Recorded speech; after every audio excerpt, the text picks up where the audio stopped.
Hello, ladies and gentlemen. We are from Laboratory of Biofuel and Biomass Research, the Faculty of Chemical Engineering, Ho Chi Minh City, University of Technology from Vietnam. It is our pleasure to join the conference to present our study on the combination of acidic and alkali pretreatment of lignocellulosic material in SSS process. The aim of this study is to find a way to utilize chemicals in pretreatment process. We can enhance the pretreatment efficiency in terms of enrichment of amorphous cellulose, which can be easier to be hydrolyzed. By this way, the bioethanol production efficiency will be enhanced. To go through the presentation, we will present 4 sections: introduction of bioethanol and its second generation, material and SSA process, experiments and results, and then finally conclusion. As you already may know, bioethanol is a green and sustainable biofuel for the world. First, bioethanol can be produced as a renewable energy. Second, bioethanol in combustion will produce almost no toxic gas emissions. And bioethanol can be applied for the existing vehicle fuel. So, for example, we can mix with gasoline to produce E5, E10, E15, etc. So bioethanol is a very important fuel in our economy. And when we talk about bioethanol, we are talking about the 3 generations of biofuel. For the first generation, bioethanol can be produced from starch and sugar, so it's almost violate the food security of the world. But with the second generation, we produce it from cellulose, which can be abundant and have a low cost. We can get the material from agroforestry byproducts.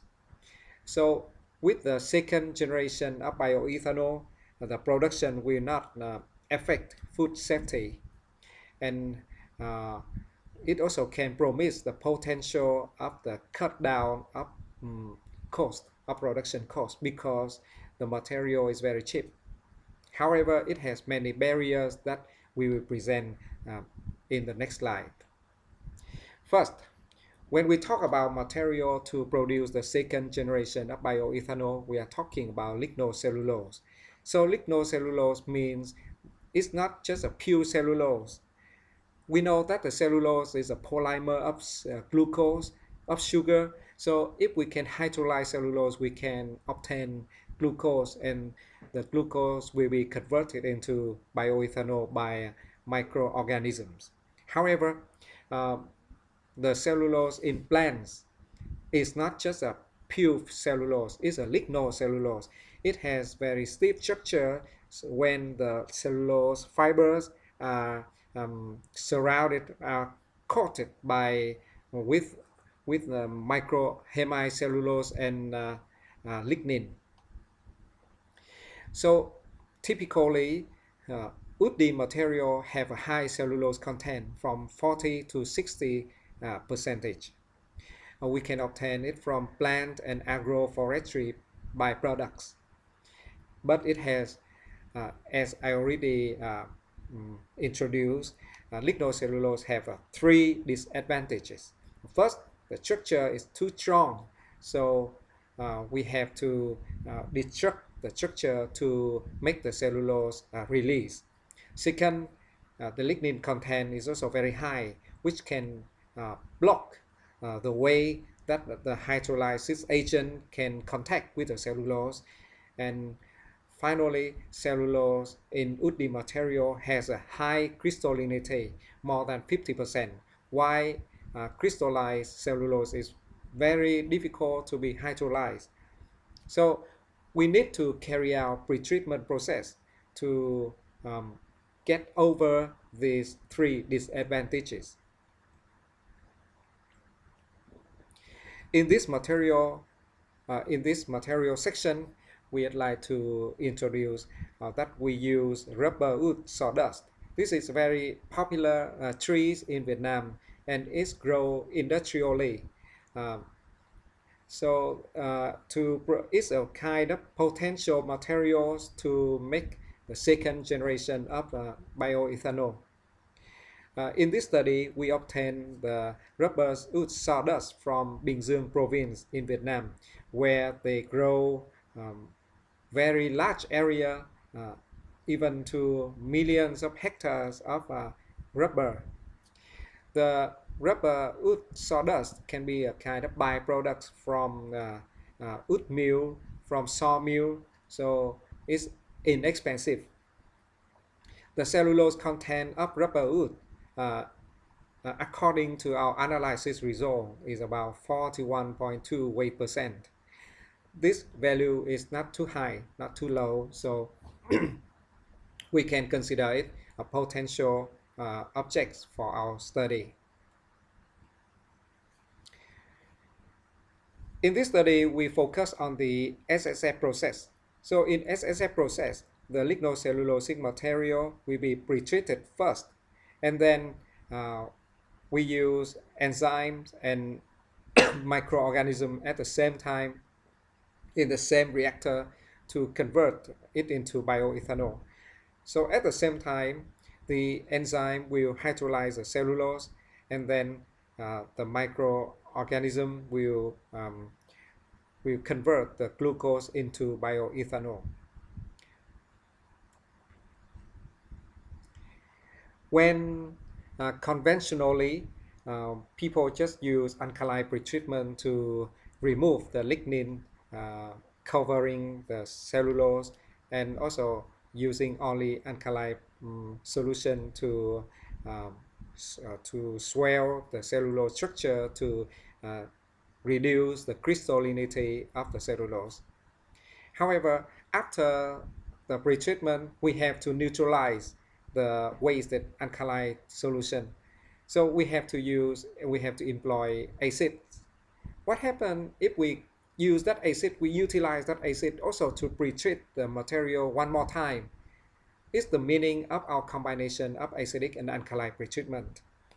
And interestingly, if you apply the acidic pretreatment first and later alkali pretreatment, or if you apply alkali pretreatment first and then later acidic pretreatment, the results are different. So please look at this table. If we have the starting material at the beginning, the crystallinity of the cellulose in lignocellulosic rubber wood is 61%.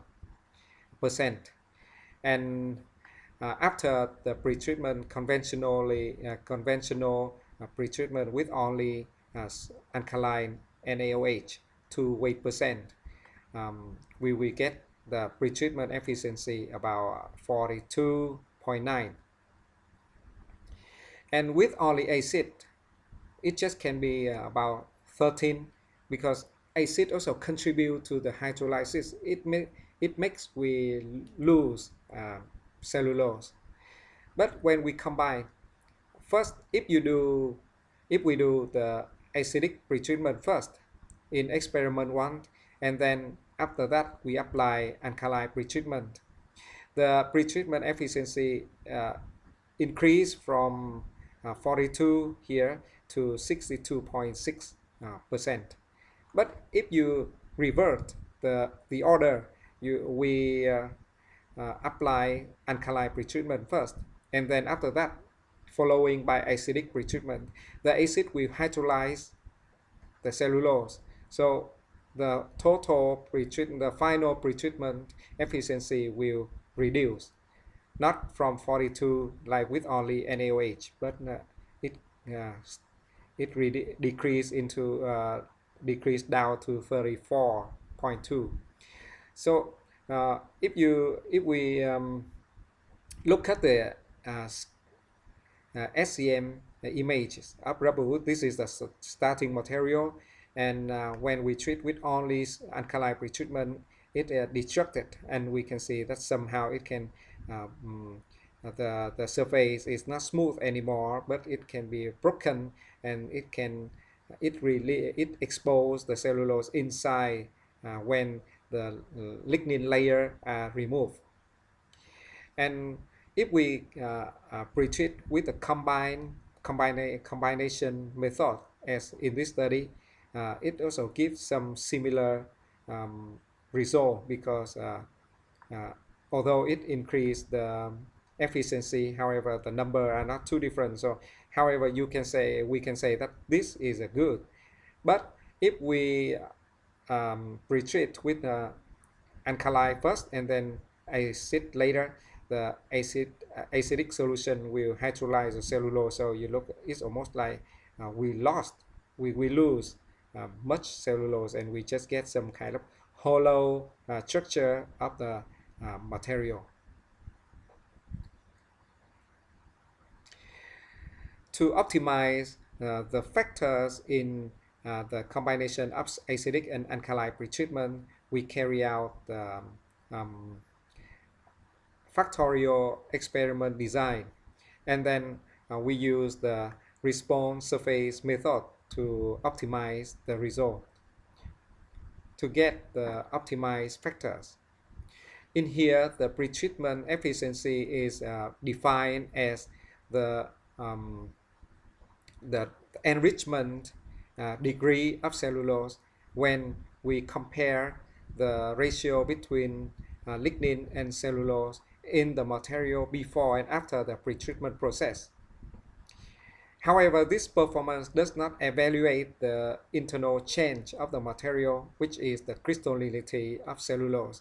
So we consider another thing is we consider only the efficiency is affected on how to enrich the amorphous cellulose.